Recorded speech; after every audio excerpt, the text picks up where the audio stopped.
ஆண்டவராகிய இயேசு கிறிஸ்துவின் நாமத்தில் உங்களுக்கு வாழ்த்துக்கள். எல்லாரும் எப்படி இருக்கீங்க? சுகமா இருக்கீங்களா? சந்தோஷமா இருக்கீங்களா? இந்த நாளிலும் ஆண்டவர் கொடுக்கிற ஆசீர்வாதமான வார்த்தை அப்போஸ்தலர் நடபடிகள் 10ஆம் அதிகாரம் 42ஆம் வசனம். Acts of Apostles chapter 10 verse 42. அன்றியும் அவரே உயிரோடு இருக்கிறவர்களுக்கும் மரித்தோர்களுக்கும் தேவனால் ஏற்படுத்தப்பட்ட நியாயாதிபதி என்று ஜனங்களுக்கு பிரசங்கிக்கவும் சாட்சியாக ஒப்புவிக்கவும் அவர் எங்களுக்கு கட்டளையிட்டார்.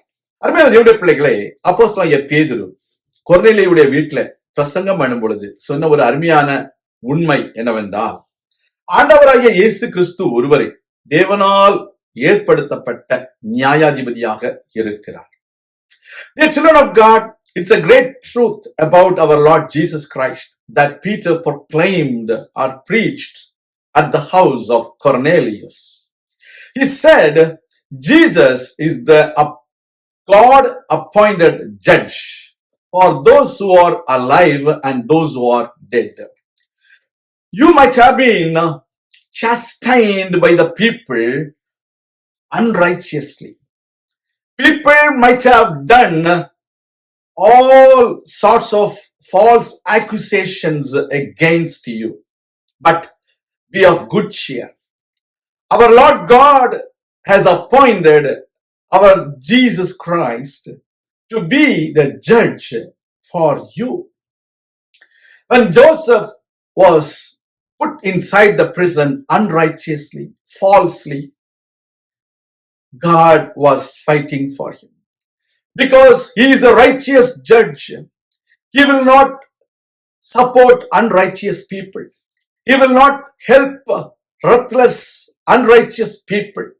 He will always be with people, those who are innocent.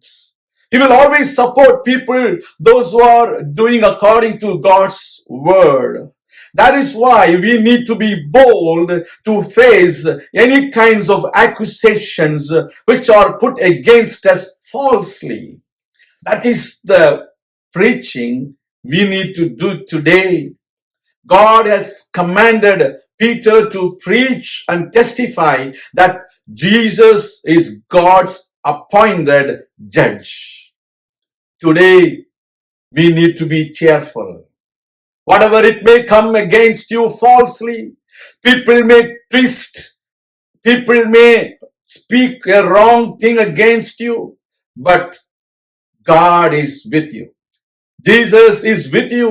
He is God appointed righteous judge to help those people, those who are punished unrighteously.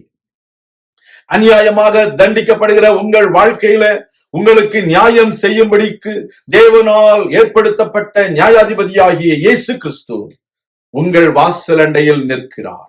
எந்த சூழ்நிலையில் நீங்கள் அநியாயமாக தண்டிக்கப்படுகிறீர்களோ, எந்த சூழ்நிலையில் நீங்கள் அநியாயத்திற்கு இப்பொழுது பாதிக்கப்பட்டிருக்கிறீர்களோ, கர்த்தர் உங்களுக்கு துணை செய்வார்.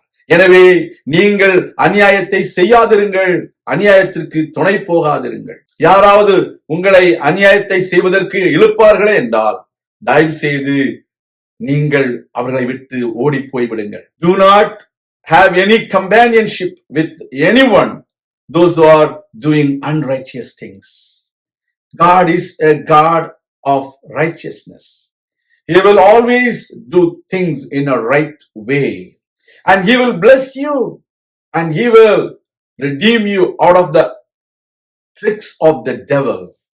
He will always be with you. I want to pray for you. நான் உங்களுக்காக ஜெபிக்கிறேன். எங்கள் அன்பின் பரலோக பிதாவே, உடைய பிள்ளைகள் அநியாயத்திற்கு துணை போகாமல் நியாயத்திற்கு எப்பொழுதும் ஆதரவாக நிற்க உடைய பிள்ளைகளுக்கு உதவி செய்திடணும். அவர்கள் வாழ்க்கையில சாத்தான் அவர்களை வஞ்சிக்காதபடிக்கு நீர் தேவனால் ஏற்படுத்தப்பட்ட நியாயாதிபதி, நிச்சயமாக நீர் நியாயம் செய்கிறவர், நிச்சயமாக நீதிக்கு உதவி செய்கிறவர் என்பதை அவர்கள் உணர்ந்து நீதிக்கு துணை நிற்கவும் நியாயங்களை செய்யவும் கர்த்தாவே அவர்களுக்கு உதவி செய்தருளும். உடைய பிள்ளைகளை வழி நடத்தும், உடைய பிள்ளைகளை பாதுகாத்துக் கொள்ளும், உடைய பிள்ளைகளுடைய தேவைகளை சந்தியும், அற்புத அடையாளங்களை செய்தருளும், உடைய பிள்ளைகளுடைய கண்ணீரை துடைத்தருளும். வேலை ஸ்தலத்தில் அநியாயமாக தண்டிக்கப்படுகிறவர்கள் இருக்கலாம், குடும்பத்திலே அநியாயமாக தண்டிக்கப்படுகிறவர்கள் இருக்கலாம். அவருடைய வாழ்க்கையிலே நியாயாசனத்தில் போய் நிற்க வேண்டிய சூழ்நிலைகள் வந்திருக்கலாம். ஆனால் நீர் உம்முடைய பிள்ளைகளுக்கு துணை நின்று உம்முடைய பிள்ளைகளை ஆசீர்வதித்து உம்முடைய பிள்ளைகளை விடுதலையாக்கும்படிக்கு இயேசு கிறிஸ்துவின் நாமத்தில் ஜெபிக்கிறேன் எங்கள் நல்ல பிதாவே. ஆமேன். கர்த்தர் தாமே உங்களை ஆசீர்வதிப்பாராக. ஆமேன்.